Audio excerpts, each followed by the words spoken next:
stop. What you're about to hear isn't philosophy, it isn't science, it isn't religion. It's the secret confession of the first man who truly understood being. This manuscript was sealed, hidden, ripped out of time by hands that feared its truth. Because in these words, Aristotle doesn't teach logic or categorize reality. Here, he speaks to the soul, revealing what he discovered when the world was asleep. That there's an invisible force beyond matter, a vibration that sustains everything, and that you're part of that sacred order too. He called it metaphysics, not as a theory, but as a hidden path leading you from the visible to the eternal. Listen to these pages with an open heart, because if you make it to the end, something inside you will start to remember. And when that happens, you'll never see reality the same way again.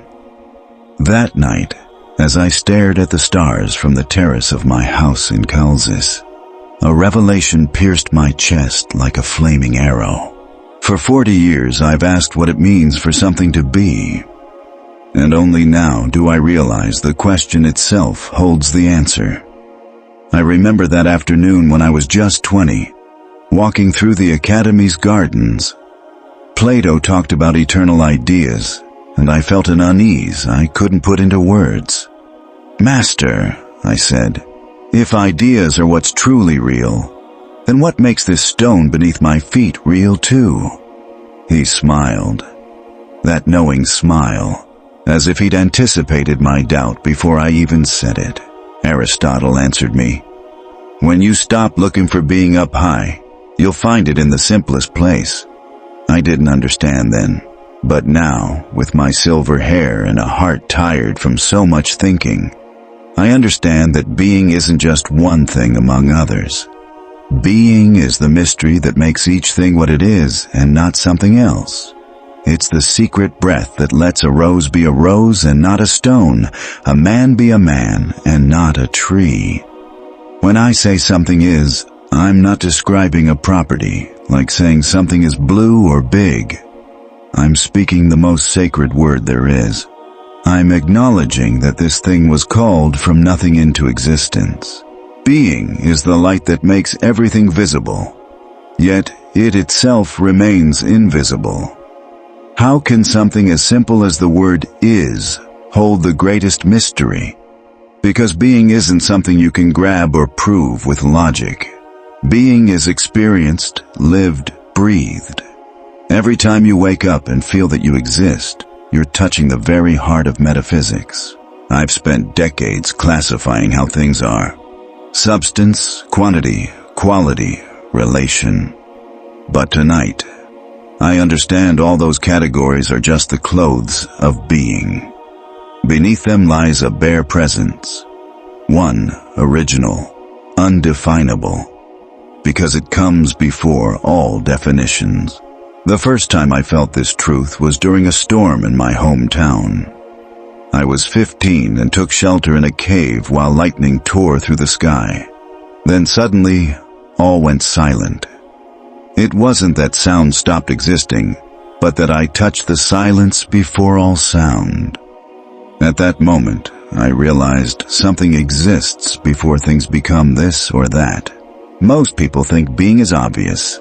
They see a table and say, "There's a table."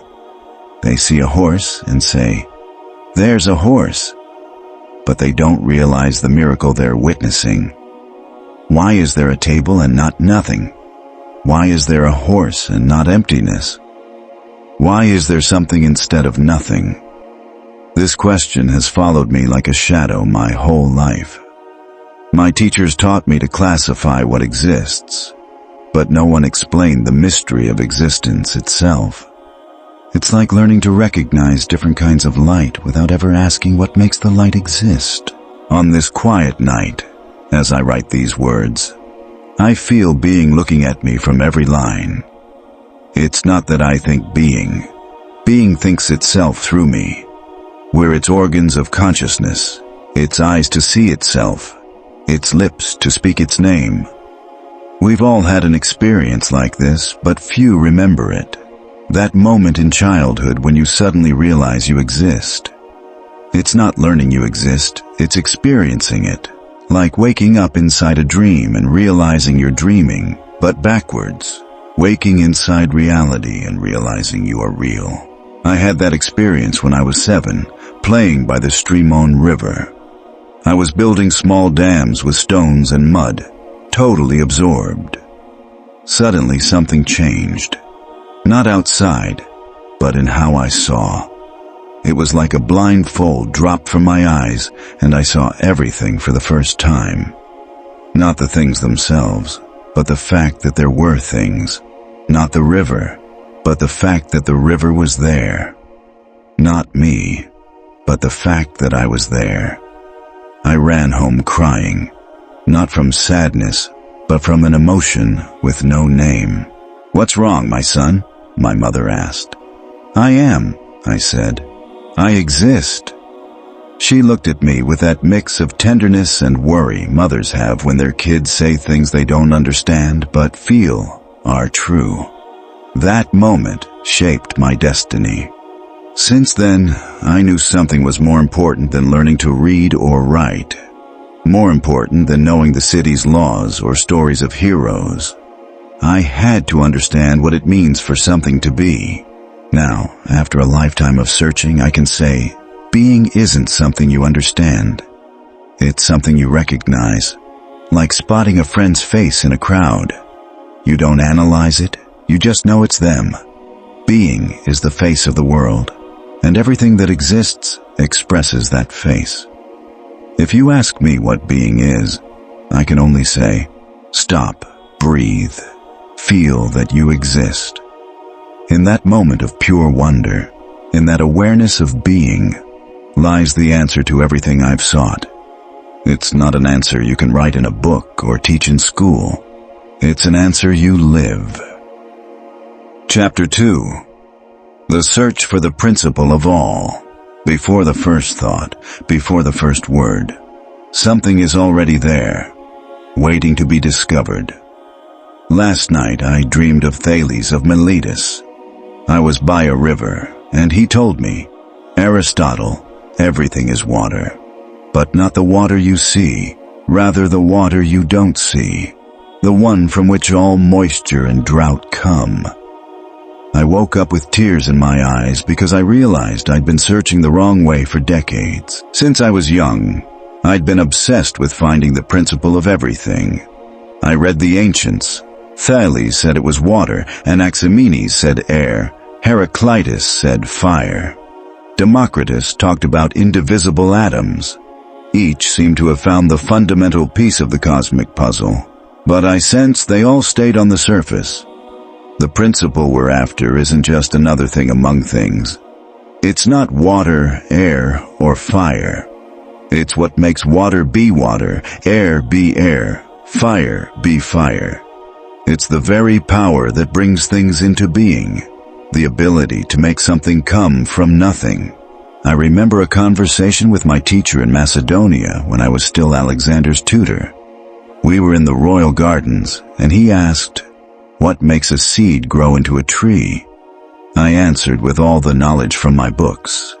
The form of the tree is potentially in the seed, and it becomes real when conditions are right. He smiled and said, "But what makes seeds exist? What makes trees exist? What makes potentials and actions exist? What makes there be something instead of nothing?" That question haunted me for years. Now, in the quiet of this night, I believe I found the answer. The principle of all isn't something in the world. It's what makes the world exist. It's pure existence itself, the original energy that keeps everything in being. The ancients gave it many names. The Logos, the One, the Good. I prefer to call it pure act, because it's action without passivity, actuality without potential, being without becoming. It's completely itself, without any mix of non-being or unrealized possibility.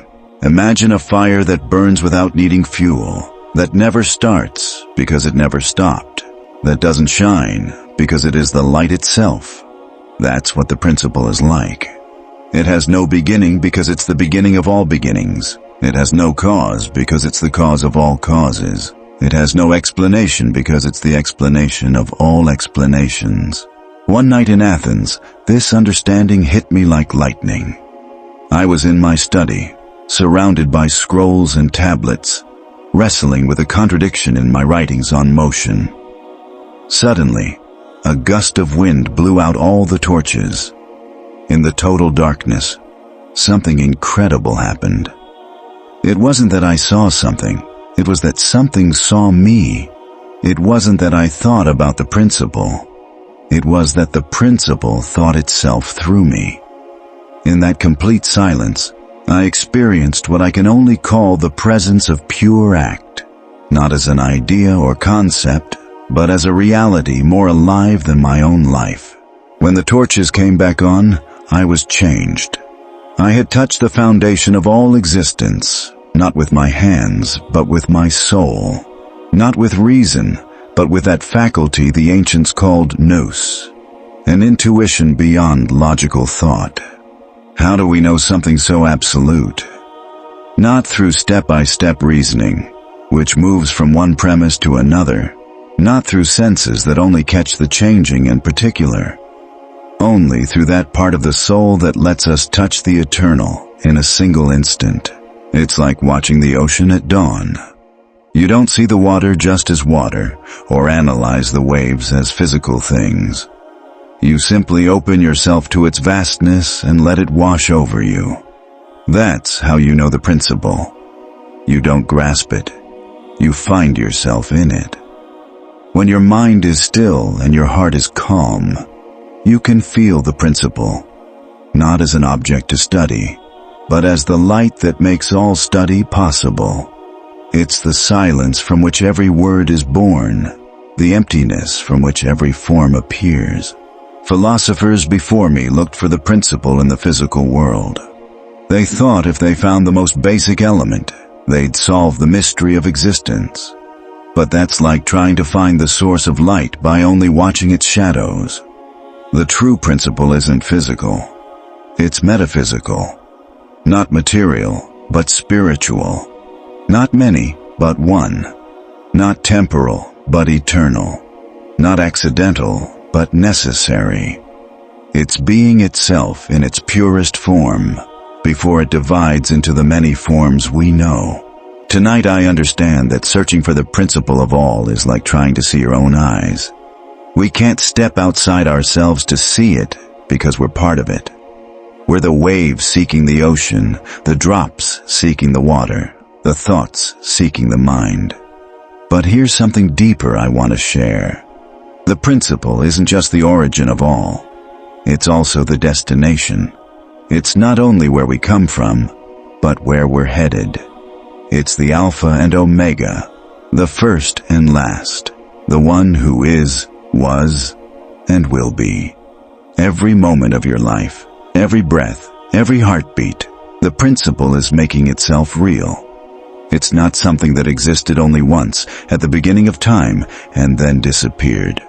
It creates the world every instant, holding everything in being just by being present. When you understand this, when you live it, you can't see the world as a collection of separate things anymore. Everything becomes one expression of the principle, a single dance of existence unfolding in endless forms, but always remaining one. This is the wisdom I've sought my whole life. The principle of all isn't distant or abstract. It's the most intimate part of us. It's the core of our being, the heart of our consciousness, the soul of our soul. Chapter 3.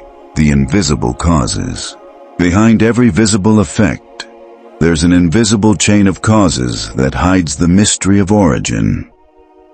This morning, while the world still slept, I watched a spider weaving its web in the corner of my window. Each thread came from inside it. Every movement followed a perfect pattern no one had taught. And in that moment, I understood something I'd been searching for decades. Causes aren't just logical explanations. They're living forces working at the heart of reality. There was a time when I thought explaining something meant finding its efficient cause. What made it happen? What moved it? What changed it? Like saying fire causes smoke or the sculptor causes the statue. But that view always left me feeling empty, like I'd named the event without truly touching it. I clearly remember a night at the Lyceum when a student asked, "Master, why do plants grow toward the light?" I replied without thinking, "Because light is their efficient cause." But he pressed on, "Why does light attract plants? Why are there plants? Why is there light?" Each answer sparked a new question, and I realized I was stuck in an endless chain of causes that never got to the heart of things.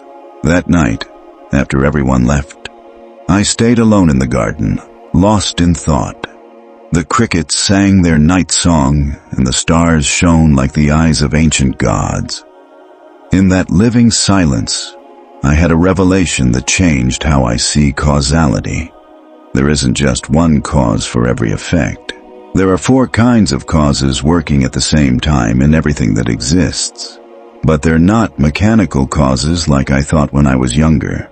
They're different faces of a single cosmic wisdom showing itself in 4 ways. First is the material cause, the stuff something's made of, like the marble of a statue or the wood of a table. But when I really think about matter, I see it's not lifeless like I once believed. Matter is pure potential, a possibility waiting to become real.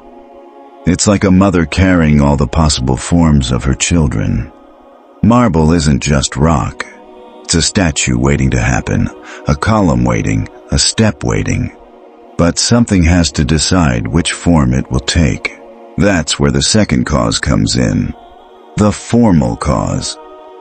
Form isn't just the shape you see on the outside. It's the inner principle that organizes matter and guides it toward perfection. It's like the secret soul of each thing, deciding not just what it is, but what it's meant to be. The form of an oak tree is inside the acorn, quietly steering each stage of growth. For years I thought form was fixed, like a rigid mold. But one spring afternoon, watching olive leaves sprout, I realized form is dynamic, alive, intelligent. It's information in the deepest sense, the power to shape from inside. But form alone isn't enough. Something has to make it happen, to move it from possibility to reality. That's the third cause, the efficient cause. The efficient cause is the agent of change, the sculptor striking the chisel, the sun feeding the plant, the wind moving the leaves. But it's not a blind force like the atomists thought. It's an intelligent force guided by the wisdom of form toward a goal. Now comes the biggest discovery of my life.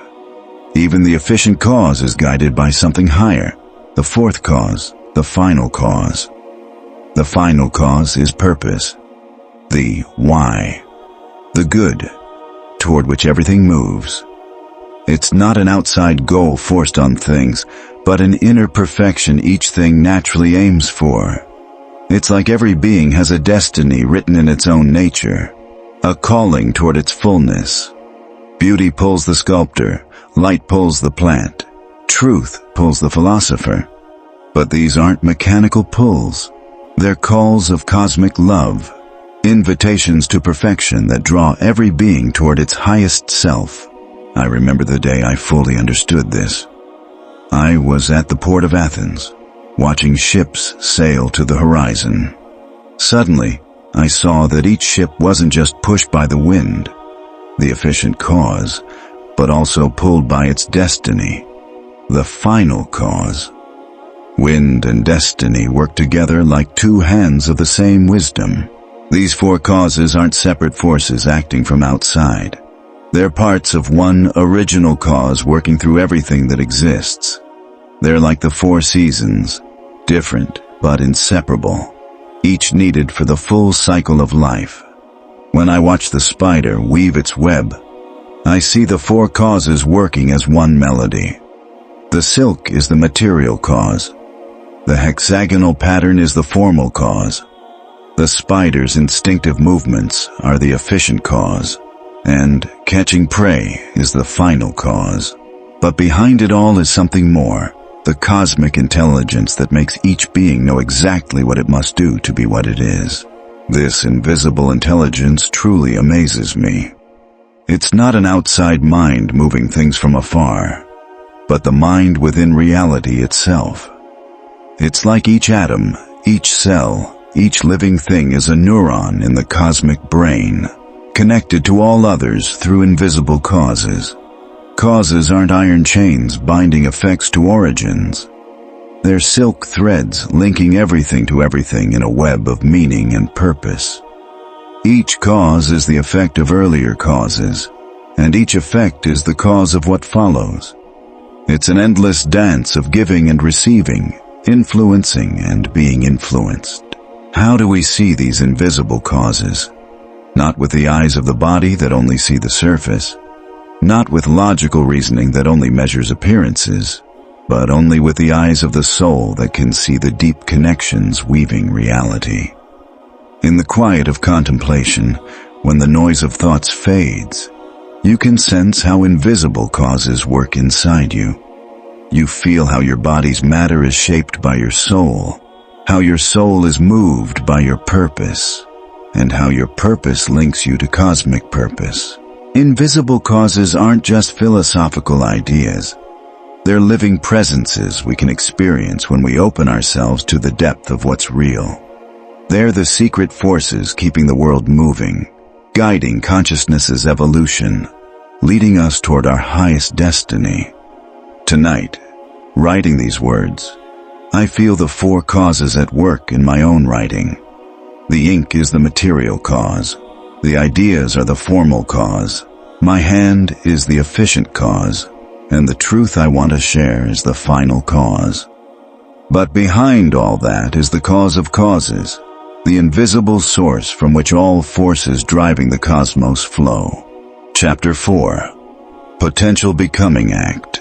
In the silence of potential lies the roar of the act that's about to be. Tonight, as I watch the flame dance before my eyes, I realize it's the perfect teacher of what I've been searching for all these years. It's not the light itself that draws me in, but its constant transformation, how the wax becomes flame, how the oil turns to brightness, how darkness shifts into clarity. In this sacred moment, I write to you, future soul, about the deepest mystery, how potential becomes act. I remember when I was young, sitting in the academy's gardens, watching a master sculptor at work. His skilled hands struck the chisel with precision, and each chip that fell revealed something already hidden inside the stone. I asked him, "Master, are you creating or discovering?" His answer changed how I saw the universe. "Child, the statue was always there in potential. I only guided into act." Those words planted the seed for my deepest quest. Potential isn't nothing, dear seeker. It's nothing pregnant with everything. It's the silence holding all possible melodies, the seed containing the whole forest, the blank canvas already holding every masterpiece. When you look at an acorn, you don't just see what it is, you see what it could become. That hidden possibility, that power to transform. That's what I call potential. It's the divine breath sleeping in every part of reality. The act, on the other hand, is the full coming to life of that promise. It's when potential wakes up and shows itself in all its glory. The acorn becoming an oak, the child growing into a wise elder, the love blooming in the heart. These acts come from sleeping potential. But here, in the privacy of this manuscript, I reveal something I never taught in the Lyceum. The act doesn't destroy potential. It glorifies it. Every full realization holds new potentials, new ways of being. In my deepest nights of reflection, I've come to understand that you and I, everything that exists, are both potential and act at the same time. You are act in what you've already become. Your present thoughts, your feelings, your awareness reading these words. But you are also infinite potential. All the experiences you haven't lived yet. All the truths you haven't discovered. All the wisdom still asleep inside you, waiting to wake up. Let me share a vision I had during deep meditation. I saw the whole cosmos as an ocean of pure potential, where every wave that rose was a specific act. But the waves weren't separate from the ocean. They were the ocean itself, showing up in different forms. Every star, every flower, every thought of yours was a wave in this endless ocean of possibility. And I realized the movement of the cosmos is nothing but the eternal dance between potential and act. There's something I call the pure act, the fully realized, without a trace of potential left. It's the divine principle that moves everything without being moved, that actualizes all without needing actualization. It's the source from which every transformation flows. The metaphysical sun lighting up every change. When you see perfect beauty, experience absolute truth, or feel unconditional love, you're touching the edges of this pure act. But don't think this pure act is separate from you. In your clearest moments, when your soul is quiet and your mind peaceful, you become a reflection of this perfection. Every genuine act you do, every moment of real understanding, every instant of true love is you joining in this highest reality. You, dear seeker, are a drop in the infinite ocean that's come to know itself. Transformation isn't just something that happens in time, it is time itself. Every moment is the potential of the last moment becoming real, and at the same time, the potential of the next moment preparing to bloom. Your whole life is a symphony of potentials becoming acts, and acts becoming new potentials. Every breath is an act rising from the silence of potential. Every word is an act emerging from the potential of thought. I've spent decades exploring this mystery, and the more I do, the more amazed I am. Potential isn't some flaw waiting to be fixed. It's perfection growing. Act isn't the end. It's the unveiling of what was always possible. And you, precious soul reading these words, are the sacred stage where this eternal dance plays out. When you wake tomorrow, remember this. Every dawn is the potential of night becoming act. Every choice you make is the potential of your freedom coming alive. Every word you speak is the potential of your thought showing itself. Every act of love is the potential of your heart opening. In every moment, the living miracle of potential becoming act unfolds. Tonight, as the flame continues its dance of change, I leave you with this truth. You are not only what you are now, but everything you can become. You are infinite potential and perfect act, forever dancing in the sacred theater of existence. May this understanding light your path and awaken in you a deep reverence for the mystery you truly are. Chapter 5. The Soul and Its Form. The soul doesn't just live in the body. The body is the song the soul sings. In this quiet hour, when the world sleeps and only the watching consciousness stays awake, I speak to you with an open heart to share the most intimate secret of existence, the nature of the soul and its connection to form. For years I taught that the soul is the form of the body. But tonight, in the solitude of my deepest thoughts, I confess what I truly discovered in the darkest caves of my search. Once, a student came to me with a question that haunted me for months. Master, if the soul is the form of the body, what happens when the body dies?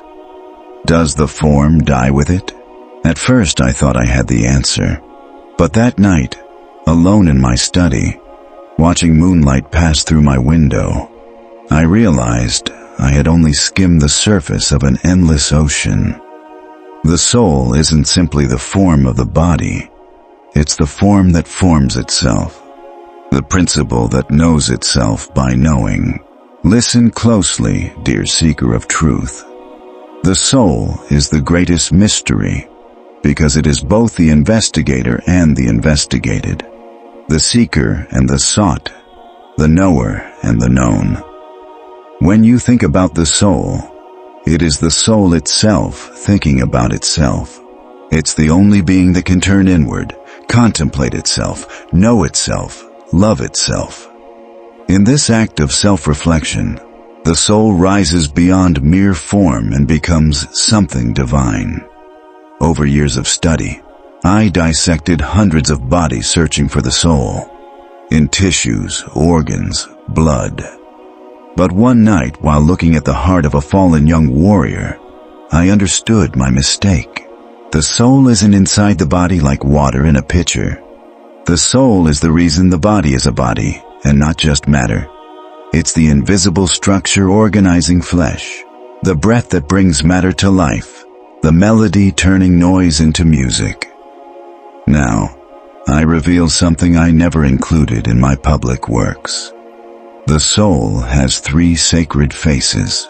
The first is the nutritive soul, shared with plants, the ability to grow, feed, and reproduce. It's the soul beating in your heart, digesting your food, healing wounds without your conscious effort. It connects your body to the cosmos, keeping it in tune with universal rhythms. The second is the sensitive soul, shared with animals, the ability to feel, desire, remember, imagine. It's the soul moved by beauty, trembling at danger, filling with love when near the beloved. It's what makes life experience, not just existence. This soul feels pain as a call to change and pleasure as a glimpse of divine perfection. But the third face, the intellectual soul, is where your true divine nature lives. It's the part of you that knows the universal, understands truth, loves the eternal. It's your being beyond time and space, able to contemplate pure ideas and join in infinite wisdom. This intellectual soul connects you directly to pure act, your share in divinity. In my deepest meditations, I've experienced a shift that changed me forever. I felt how these 3 parts of the soul aren't separate levels, but aspects of one sacred reality. When you eat with reverence, your nutritive soul becomes an altar. When you love purely, your sensitive soul becomes a prayer. When you think clearly, your intellectual soul turns into divine contemplation. You, dear seeker, are a symphony of 3 movements playing all at once. Here's the most personal truth. The soul doesn't just have form, it's form creating itself eternally. Every thought, every feeling, every action not only expresses your soul, but shapes and reshapes it. You are the sculptor of your soul, and your soul is an endless work of art. Every moment of your life is a chisel carving your eternal being. I've come to see that the individual soul isn't an isolated island, but more like a wave aware of itself, never separate from the ocean. Your soul is unique and irreplaceable, but it also participates in the universal soul, the intelligent principle ordering the cosmos. When your soul quiets and purifies, it can experience this unity. It can feel itself part of cosmic consciousness. Death, which terrifies many, is simply the moment when the soul is freed from its particular bodily form. But the intellectual soul is different. It knows eternal truths. That divine part doesn't die with the body. It's like a melody played by many instruments without losing its essence. Your intellectual soul is the eternal song you've been composing your whole life. Right now, as I write and you read, we share the greatest miracle. 2 souls recognizing each other across time and space, communicating through words, touching in the sacred realm of thought. Your soul awakens to its divine nature as it reflects on these truths. My soul realizes itself by helping guide you toward your own awakening. Know this, beautiful soul. You're not just flesh that thinks. You're thought incarnate, knowing itself. You're not just a body with a soul. You're a soul that has taken form to fulfill its sacred destiny. Every breath is your nutritive soul in action. Every emotion expresses your sensitive soul. Every insight reveals your intellectual soul. In this sacred night silence, as stars keep their eternal dance above, I leave you with this truth. You are form-forming, consciousness-knowing, love-loving itself. Your soul is the temple where the divine meets itself, and your life is the sacred ceremony where that meeting is celebrated, moment by moment. Chapter 6. Being beyond time. Time is the shadow cast by eternity when it touches matter. In this quiet moment between night and dawn, when the world seems to slow its breath, I speak to you with a heart full of respect to share the deepest secret I've discovered, the nature of being that goes beyond time. For years I believed time was simply the framework where life unfolds. But tonight, in the stillness of my soul, I want to share the truth that changed how I see the cosmos forever. I remember clearly the moment it came to me. I was sitting by my master Plato's bedside in his final hours. His eyes, though dimmed by age, shone with a light that seemed to come from beyond time. He took my hand and said, "Aristotle, time isn't a river that sweeps everything away. Time is the way eternity reveals itself in pieces we can understand." His words burned into my heart like a divine fire. That night, as I looked at his calm face in the silence, I realized I had touched something beyond minutes and hours. Listen closely, dear seeker. Time isn't the fundamental reality. It's like the waves on the ocean's surface. When we only see the waves, we think movement is all there is. But if we look deeper, we find the unchanging stillness that holds all motion. True being isn't in time. Time is in being. Time is how eternal being unfolds to show itself to temporary creatures like us. For years I studied movement, thinking it held the key to time. I watched the stars trace their paths, the seasons pass, life born, growing, dying. But one night, as I gazed at the sky, something extraordinary happened. For a moment that felt like forever, I experienced a stillness so deep that time itself seemed to stop. In that sacred moment, I understood movement doesn't create time. Time arises when eternal being reflects itself through consciousness. Here's something I never shared in my public lessons. There is an eternal present, a moment that never passes and holds all moments. It's like the center of a spinning wheel. The edges move constantly, but the center stays perfectly still. Your deepest self, the part that watches your thoughts and feelings without getting swept away, lives in this eternal present. When you say, "I was," you're remembering from this eternal now. When you say, "I will be," you're projecting from it. When you say, "I am," you're expressing it. Your entire past exists now as memory.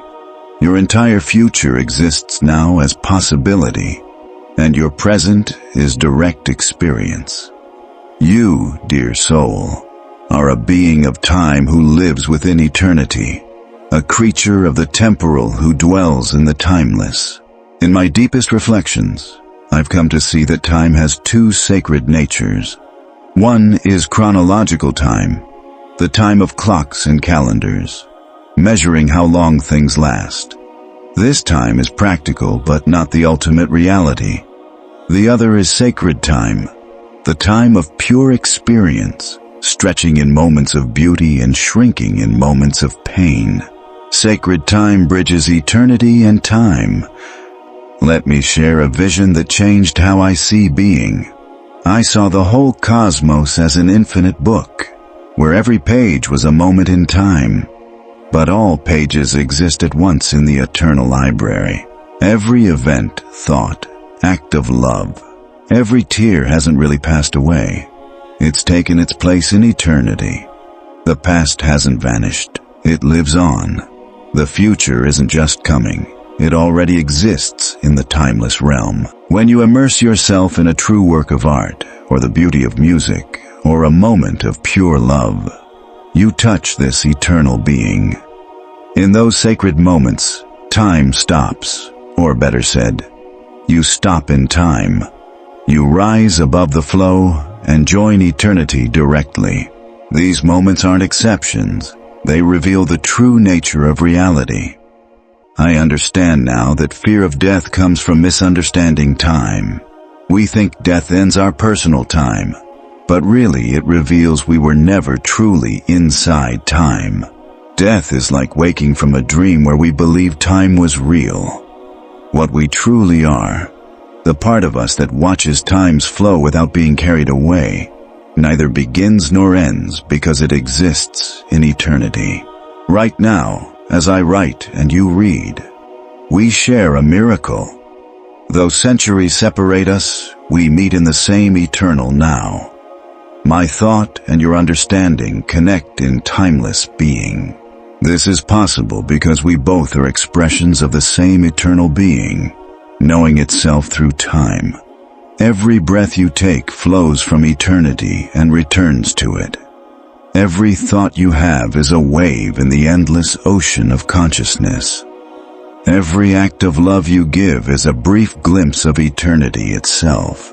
You're not a temporary creature longing for eternity. You are an eternal being experiencing life temporarily. The deepest spiritual practice is learning to live consciously in the eternal present.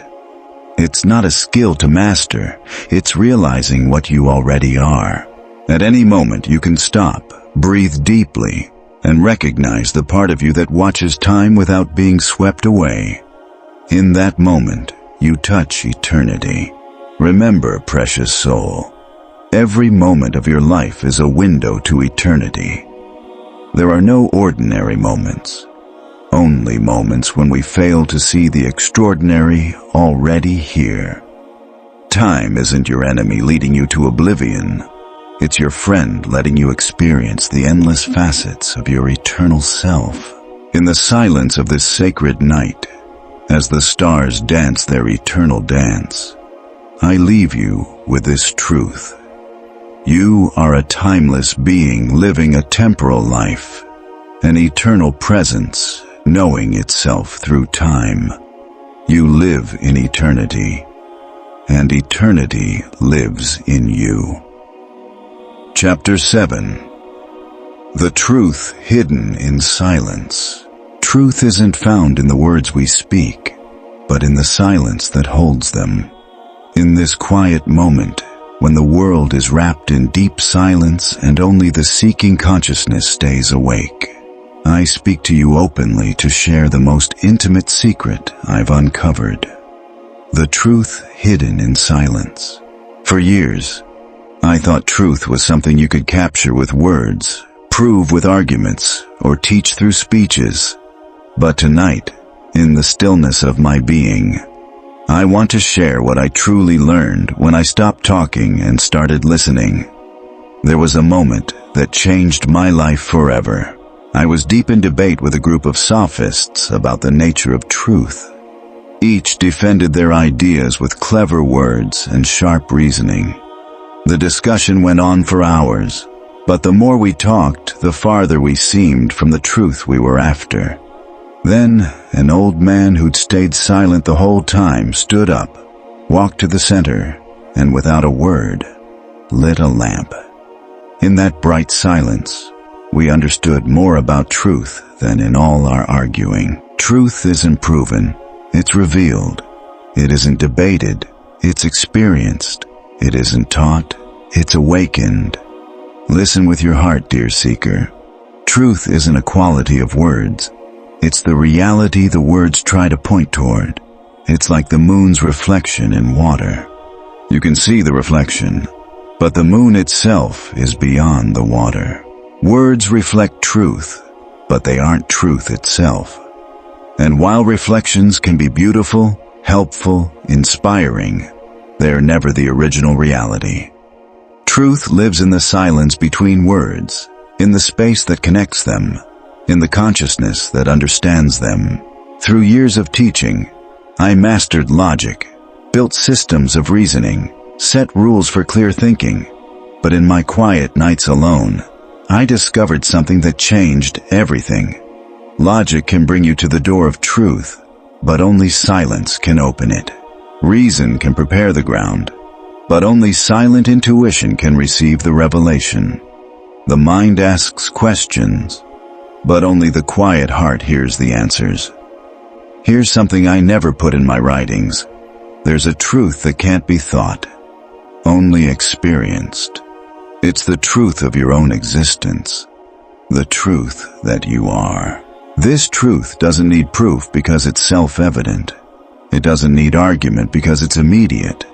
It doesn't need words because it comes before all language. When you say I am, you're not making a logical statement. You're expressing the deepest truth, arising from the silence within you. For years I searched for truth in books, debates, arguments. But one night, as I watched the fire in my home, something remarkable happened. Words faded from my mind, thoughts calmed, and in that deep silence, truth revealed itself. Not as something I could grasp, but as something I already was. I realized truth isn't out there to discover. It's inside to remember. It's not something we gain, but something we are. The silence I speak of isn't just the absence of noise. It's an active presence, conscious wakefulness, pure attention. It's the sacred space where truth reveals itself without the masks of interpretation. In this silence, there's no seeker and nothing to seek. There's only truth knowing itself. No observer and observed. Just pure observation. No one who understands and something to understand. Just understanding itself. Let me share an experience that stayed with me forever. I was walking in a garden at dawn when I stopped before a rose slowly opening to the sun's first light. In that moment, without words, thoughts, or analysis, I saw the deepest truth. Beauty isn't something the rose has. It's truth revealing itself through form. The rose wasn't beautiful. It was truth being beautiful. And in that quiet moment, my soul united with the truth the rose expressed. I came to see that every word we speak comes from silence and returns to it. Every thought arises from silence and dissolves back into it. Every truth we find comes from silence and finds its home there. Silence isn't the opposite of truth. It's its source, its womb, its sacred sanctuary. In silence, truth needs no defense because it has no opposite. It doesn't need proof because it's obvious. It doesn't need explanation because it's directly accessible. When you sink into true silence, you don't lose your ability to think. You discover where thoughts come from. You don't become ignorant. You become pure wisdom. You don't stop knowing. You become knowledge itself. In silence, the line between knower and known disappears. What's left is pure knowing, truth without subject or object. Right now, as I write in the silence of night and you read in your own quiet space, we share the greatest sacred miracle. Two consciousnesses meeting in the silence beyond time and space. My words are just the vehicle. Truth is really passed along in the silence between the lines, in the space between my thoughts and your understanding. The deepest practice you can take on is learning to listen to the silence at the center of your being. It's not a complicated technique. It's a return to who you already are. At any moment, you can pause, close your eyes, and focus on the silence that exists before your first thought and after your last. In that silence, you'll find that truth isn't something you need to chase. It's something you already are. Every moment of genuine silence is a window into absolute truth. Every moment of mental stillness is a doorway to infinite wisdom. Every experience of inner peace is a direct encounter with the highest reality. You don't need years of study to reach this truth. You only need a moment of authentic silence.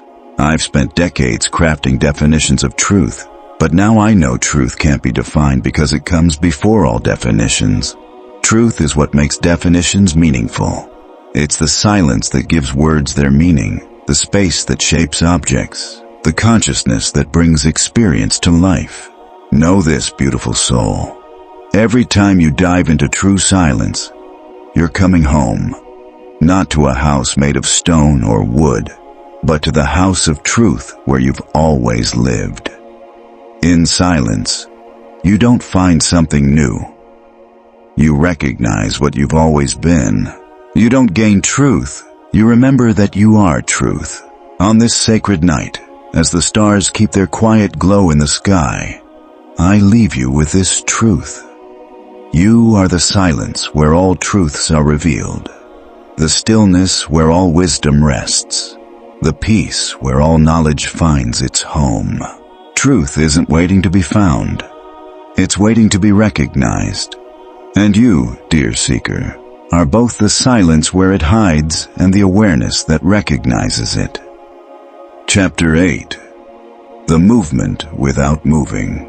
The purest love is the kind that draws effortlessly, moves without touching, and transforms without changing.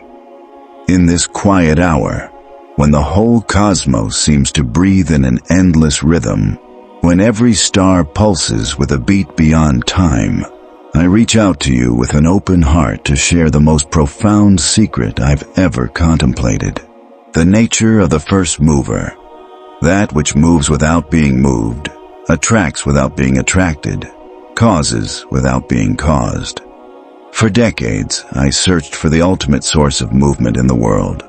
But tonight, in the deep stillness of my soul, I'll share what I truly discovered when I stopped looking outward and began reflecting within. I clearly remember the moment this insight struck me like a flash of divine light. I was watching a flock of birds flying together, moving as if they shared one soul, changing direction all at once, with no visible leader, no audible commands, just perfect harmony. In that sacred moment, I realized something was moving them from within. Something that didn't push or pull, but was simply so perfect, so magnetic, so beautiful, that everything around it felt naturally drawn in. It was love at its purest. Love that doesn't try to possess, but simply is so complete that everything longs to share in its perfection. Listen closely. Dear seeker, the movement you see in the world isn't from an outside force pushing things around. It's the natural response of all creation to the silent call of supreme love. Every flower opening toward the sun, every river flowing to the sea, every soul searching for truth. Each is answering that primal call. The first mover doesn't move things by pushing, it moves them by drawing them in. It doesn't cause movement out of need, but out of love. In my years of study, I carefully examined the causes of movement: material, formal, efficient, and final. But in my deepest contemplations, I discovered a fifth cause that embraces and transcends them all: the cause of love. This cause doesn't act from the past, pushing toward the future. It acts from the perfect future, pulling all things toward itself. It's like the whole cosmos is a giant symphony, where every note, every instrument, every silence is drawn toward the perfect harmony that already exists in the mind of the divine composer. I now share with you something I never taught in my public lessons. The first mover isn't a mechanical force, but pure consciousness, perfect love, absolute beauty. It is pure act, without any potential mixed in, pure realization with no hint of lack, perfect without need for improvement. And because it's absolutely perfect, it needs nothing from the world, seeks nothing from the world, interferes with nothing. Its mere existence is enough for everything else to be naturally drawn to that perfection. For years, I wondered how something unmoving could cause movement. It was like trying to understand how the sun warms without moving closer, or how a flower perfumes the air without chasing those who smell it, how beauty can transform without effort. Then one night, while reflecting on my own experience of love, the answer became clear. When you truly love, you don't push the beloved toward you. Your love creates a space so beautiful, so safe, so perfect, that the beloved naturally feels drawn in. True love doesn't possess. It attracts. It doesn't control. It inspires. It doesn't dominate. It frees. The first mover is supreme love, contemplating itself in eternal bliss. It doesn't think about the world because it doesn't need to. It is fully absorbed in its own perfection. Its thought is pure self-knowledge, self-contemplation, and self-realization. And this eternal act of self-reflection is so perfect, so beautiful, so desirable, that everything in the cosmos feels irresistibly drawn to that perfection. It's like a spiritual magnet, attracting not by force, but by pure beauty. Let me share a vision that changed how I see the cosmos. I saw all reality as a sacred dance, with the first mover as the unmoving center around which everything else spins. But it wasn't a controlling center. It was so perfect, so beautiful, so alive, that everything else naturally danced around it. Every planet, every star, every atom, every thought, every feeling expressed this cosmic dance of love. The cosmos's movement isn't mechanical. It's an eternal celebration of supreme love. Right now, as I write these words and you read them, we're part of that same mystery. My soul feels moved to share these truths, not because anyone is pushing it, but because the perfection of truth is so magnetic, it can't help but express itself. Your soul wants to understand, not because anyone forces it, but because the beauty of knowledge draws you naturally. We are both expressions of the same supreme love that seeks itself through us. I've come to understand that every genuine movement in your life, every true decision, every real act of love is a participation in the nature of the first mover. When you act from your deepest center, effortlessly, without force or manipulation, simply by being so authentic that your authenticity naturally attracts what you need, you are reflecting the very nature of supreme love. You are like a small-scale, immovable motor, a center of love that draws effortlessly. The deepest spiritual practice you can do is to learn how to move from stillness to act from silence, to love from fullness. It's not about trying harder, but about trying less. It's not about pushing more, but about attracting more. It's not about controlling more, but about inspiring more. When you find your immovable center, when you discover your perfect nature, when you recognize your essential beauty, you naturally become a spiritual magnet that draws everything you need for your growth. Every moment of true inner stillness is a participation in the nature of the first mover. Every moment of selfless love expresses its perfection. Every act born from inner fullness shows its attracting power. You don't need to become something you're not. You just need to recognize the perfection already living in your deepest center. Fear, anxiety, and despair come when we believe we have to push the world to get what we need. But when you recognize your perfect nature, when you stand in your immovable center, when you act from love instead of lack, you'll see the world naturally arranges itself around you in harmony. not because you're special, but because you're aligned with the same force that organizes the entire cosmos. Know this, beautiful soul. In your deepest center is a stillness more powerful than any movement, a silence more meaningful than any word, a love more magnetic than any charm. This is your connection to the first mover, your direct link to the supreme love that moves the stars and hearts. On this sacred night, as the cosmos continues its eternal dance, drawing everything toward perfection, I leave you with this truth. You are both the dancer and the dance, both the one who is moved and the one who moves, both the seeker and the sought.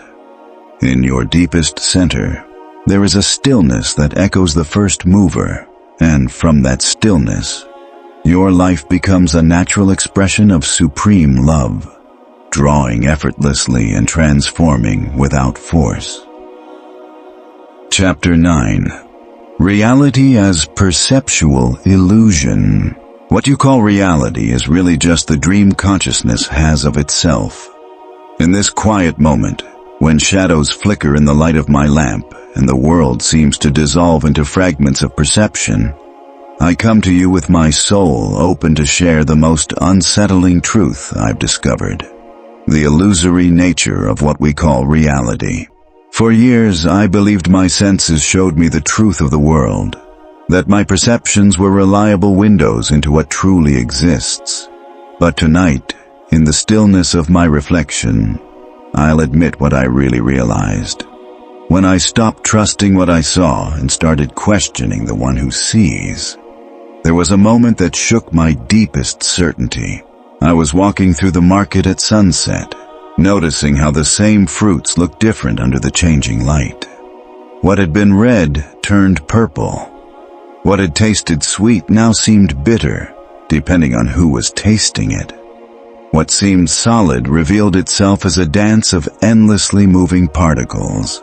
In that sacred moment, I understood I wasn't seeing reality itself. I was seeing the interpretation my consciousness made of something forever mysterious. Reality isn't what we perceive. It's the principle that makes perception possible. Listen closely, dear seeker. What you call the outside world is really an intimate creation of your own consciousness. There's no solid, independent world out there waiting to be discovered. There's an infinite consciousness experiencing itself as many, as diverse, as the world you know. Your senses aren't windows to an external reality. They're the brushes your consciousness uses to paint the masterpiece you call your experience. Over the years, I studied perception deeply, how the eye takes in light, how the ear hears sound, how the mind processes sensations.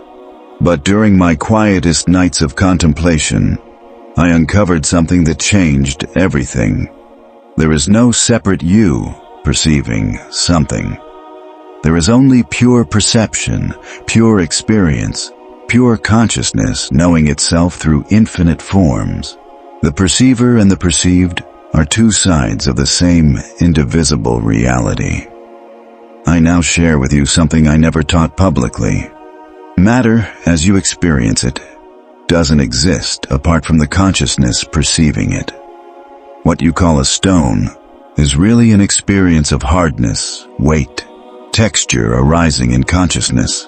What you call water is an experience of fluidity, freshness, and transparency appearing in consciousness. What you call fire is an experience of heat, light, and movement manifesting in consciousness. Without consciousness, there is no matter. Without matter, there is no consciousness. They are inseparable aspects of a single reality that goes beyond both. For a long time, I wondered how different people could see the same object. If everything is built by consciousness, why do we all see the same moon, the same sun, the same mountain? But one night, while reflecting on dreams, the answer came clearly to me. In a dream, you can see mountains that don't exist physically, talk with people who aren't really there, experience worlds without any outside reality. Yet while dreaming, those experiences feel completely real. The waking world is like a shared dream, one that universal consciousness is having of itself. Let me share an experience that forever changed how I see the cosmos. I was sitting in deep silence when suddenly my perception shifted dramatically. The world I thought I knew revealed itself as a projection of my own consciousness. The walls of my room, my own body, the sounds of the night, everything revealed itself as different expressions of a single, infinite consciousness. It wasn't that I was imagining the world. It was that consciousness itself was experiencing itself as me and as the world at the same time. In this revelation, I realized that what we call reality is like a play where consciousness takes on all the roles. It's the actor playing your personality, the stage where your experience happens, the other actors in your life, and the audience watching the whole show. But even deeper, you're the playwright writing the script, the director guiding the performance, and the pure consciousness making it all possible. The deepest spiritual practice you can do is to recognize that you're both the dreamer and the dream. When you look at a flower, you're not seeing something separate from you. You're seeing your own consciousness showing up as that flower. When you listen to music, you're not hearing something outside yourself. You're hearing your own consciousness vibrating as music. When you feel love, you're not experiencing something coming from outside. You're feeling your essential nature recognizing itself. I've come to understand that suffering comes from the illusion of separation. When you believe you're a separate individual in a hostile world, when you think happiness has to come from outside, when you believe reality exists apart from your consciousness, then fear, anxiety, and loneliness take hold.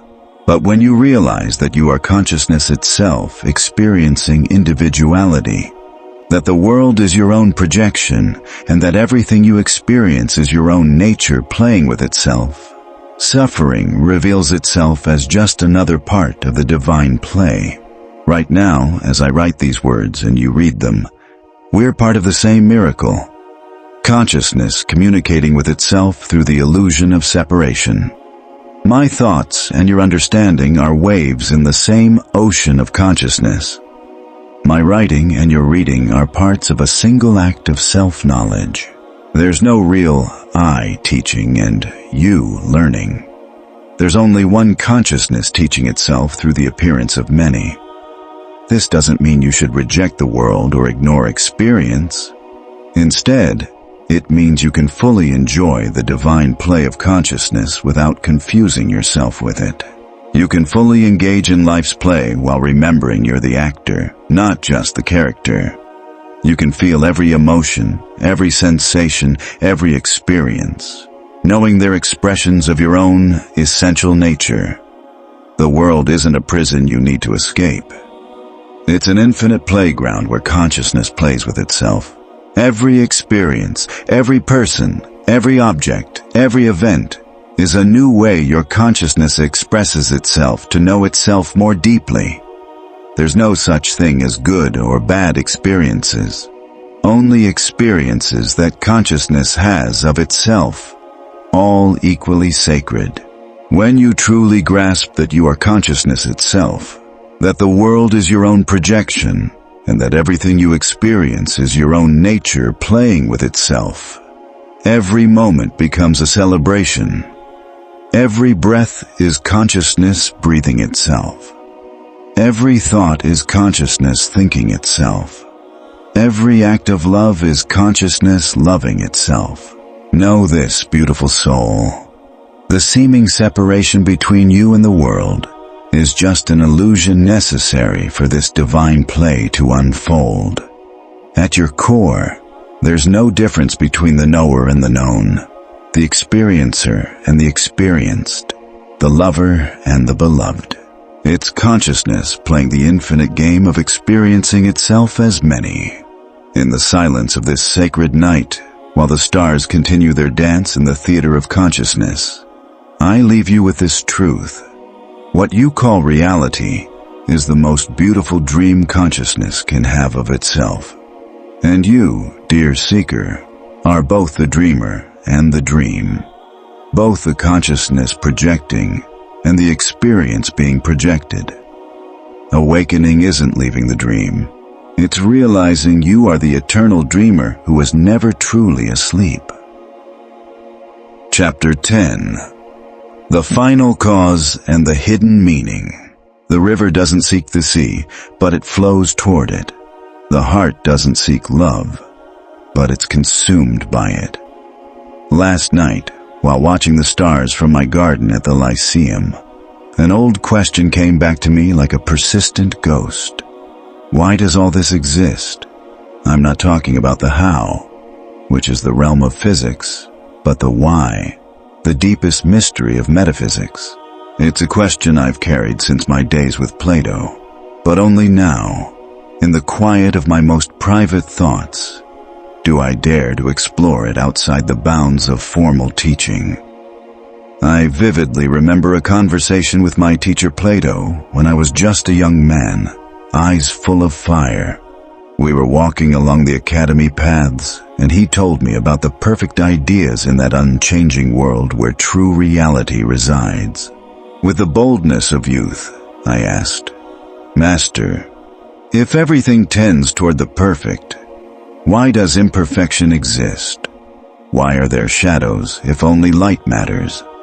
He smiled that knowing smile reserved for questions without easy answers and said, "Aristotle, maybe one day you'll understand that even shadows have their purpose." Years passed, and I developed my own understanding of the world. I spoke of the four causes, how everything has its reason for being. But there was something I never dared write in my treatises, something whispered only by the night, the final cause. It's not just the purpose of individual things, but the grand purpose that unites everything in an invisible cosmic symphony. Each acorn that falls carries not only the potential to become an oak, but also the ancestral memory of all forests that have been, and the promise of all those yet to come. Its final cause isn't just to grow, but to take part in the great fabric of life stretching from the first moment of creation to the last breath of the cosmos. It's as if the whole universe is a vast conversation between being and becoming, where every element has something to say in the great dialogue of existence. I've spent whole nights reflecting on this revelation. When I watch a child play, I don't just see the final cause of growing into an adult, but the purpose of preserving innocence in a world that tends to harden. When I see a wise old man, I don't just see a life lived, but the keeper of our species' collective memory. Every human is both an end in themselves and a means to a greater end that goes beyond their individual understanding. The final cause is like an underground river running beneath all reality. It's not always visible, but it's always there, giving direction and meaning to every movement, every change. It's the force that makes plants grow toward the light. Animals seek companionship. Humans long for truth and beauty. But it's also something more subtle. It's the reason the universe unfolds in ever-increasing complexity, why from simple beginnings emerges the infinite richness of forms and experiences. In my deepest moments of reflection, I've come to see that the final cause is not just goal-oriented, but loving. Yes, loving. Everything is drawn toward its perfection, not by mechanical force, but by a kind of cosmic love that fills all reality. It's like the universe is a grand love story between what is and what can become, between potential and action, between being and its fullness. This understanding has changed me. I no longer see the world as a perfect machine with each piece assigned a function, but as a living organism where every cell consciously participates in the health of the whole. The final cause of each thing is, ultimately, the final cause of the cosmos itself, the full realization of being in all its possibilities.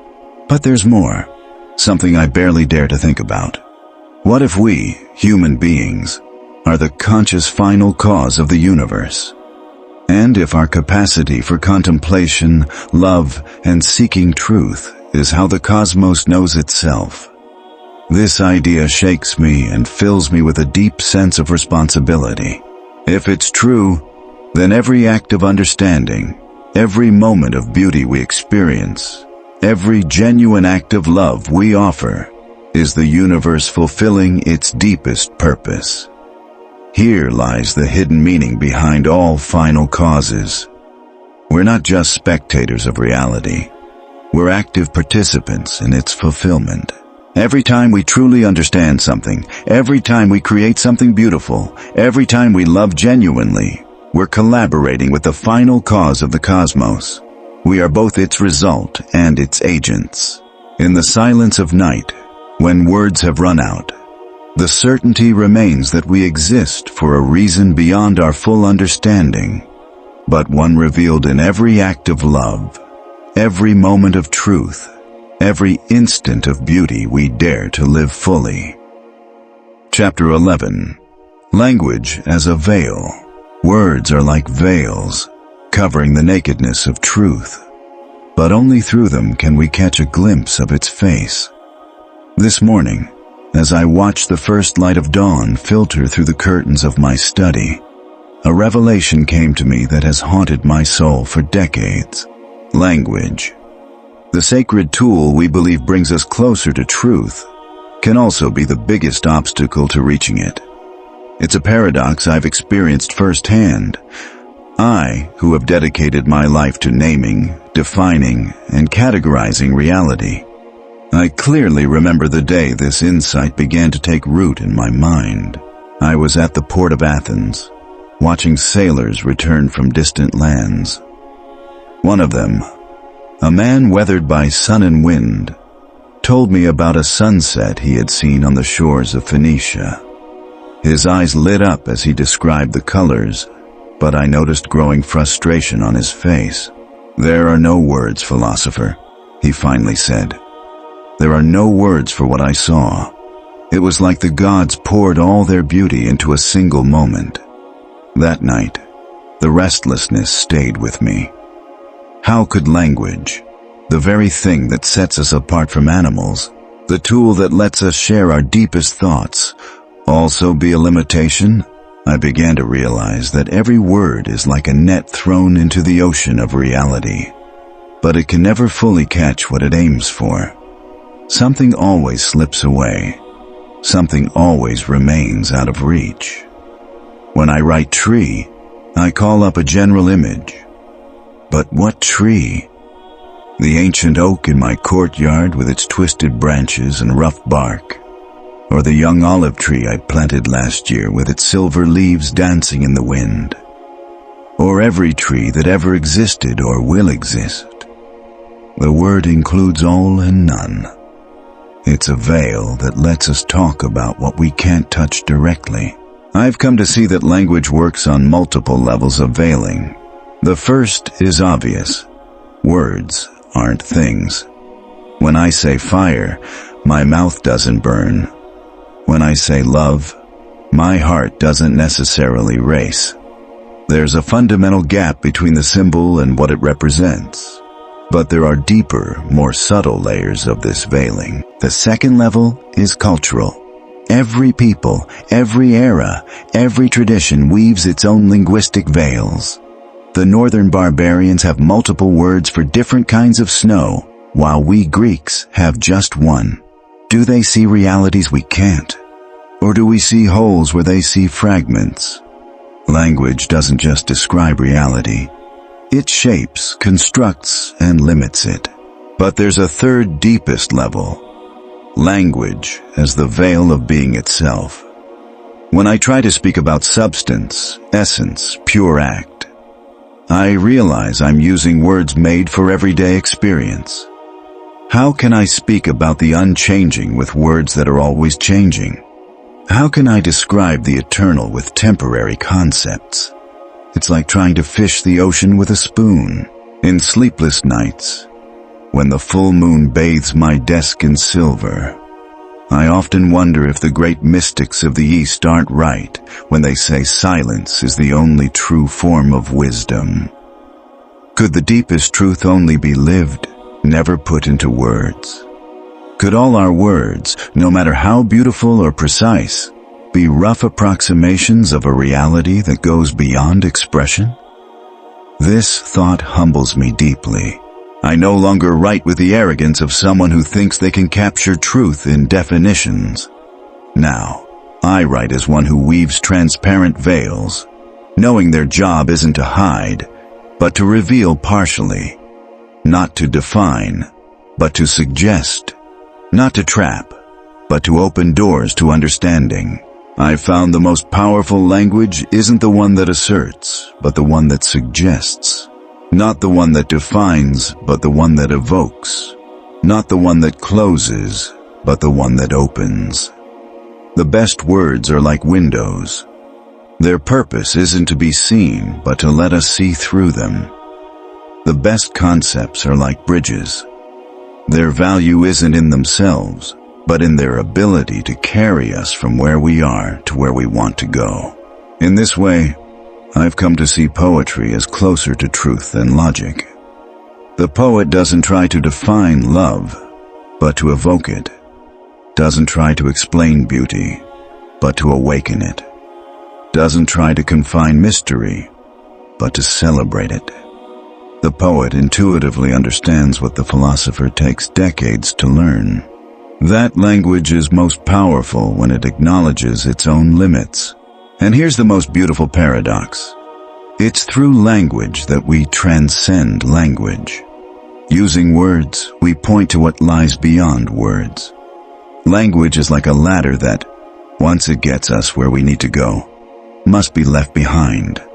Like a finger pointing at the moon. Confusing the finger for the moon is a mistake, but without the finger, how would we know where to look? This insight has changed how I teach. I no longer want my students to memorize definitions, but to develop a sensitivity to see the reality behind words.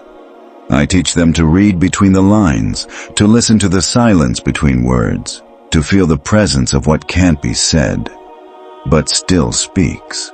At life's end, I see true wisdom as learning to use language like a transparent veil, both recognizing its necessity and its limits. Knowing we need words to communicate, but that the deepest communication happens in the silent space words create between souls. When all words have been spoken, the last concept exhausted, and the last definition shown inadequate, what remains is the fertile silence where truth lives, waiting to be lived, more than explained, loved more than understood. Chapter 12. Beyond Metaphysics. When the river meets the sea, it stops being a river. When the soul touches truth, it stops being an individual soul. I write this on my last day as a teacher, the evening shadow stretching across my desk, knowing my time in this world draws to a close. There's something I've never dared put in my public works. There's a territory beyond metaphysics, a place where even my deepest reflections on being and non-being feel like mere preparation for a leap that goes past all knowledge. For 60 years I built a grand conceptual structure, substances and accidents, act and potential, the four causes, the unmoved mover. I thought mastering reality's blueprint would bring me supreme wisdom. But tonight, in my quiet study, I see that all my efforts were like an architect building a ladder to the heavens, unaware the heavens can't be reached by ladders. I know exactly when this hit me. It was 3 years ago, during a fever that nearly killed me. In my delirium, I realized every concept, every category, every definition was like a map drawn on the ocean's surface, handy for navigation, but unable to contain the ocean's depth. In that borderland between life and death, I felt something beyond naming. It wasn't a thought, it was beyond thought. not an emotion. It transcended feeling. Not a vision, it surpassed seeing. For a timeless instant, the veil of self tore, and I perceived reality as it truly is, without mental filters, without language's limits, without personal bias. When I recovered, I knew I'd crossed a line I could never uncross. My old knowledge stayed valid, but now I saw it for what it was. Scaffolding to be left behind once it had done its job. It felt like spending decades learning an instrument only to discover the real music lives in the silence between notes. Metaphysics, I now understand, is the science of limits. It maps the border between being and non-being, potential and actual, one and many. But there's something beyond every boundary. Something you can't study because it isn't an object. It's the source from which every object arises. We've spent our lives examining the surface, unaware the ocean beneath is of a different nature entirely. I've come to see that the deepest human experience isn't knowing truth, but being known by it. It's not possessing wisdom, but being possessed by it. It's not chasing reality, but letting reality find us. It's the opposite of what I thought my whole intellectual life. We don't move toward truth. It moves toward us when we're still enough, empty enough, surrendered enough. This insight has given me a peace I last felt in childhood. I no longer need to solve every mystery or build perfect systems of thought. I understand the greatest mysteries aren't problems to fix, but experiences to live. The most important questions don't demand answers. They demand transformation. The highest truths don't get grasped. They become part of who we are.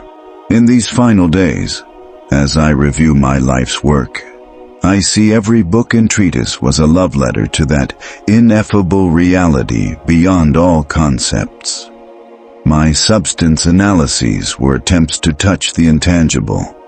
My writings on pure act were whispers to what can't be named.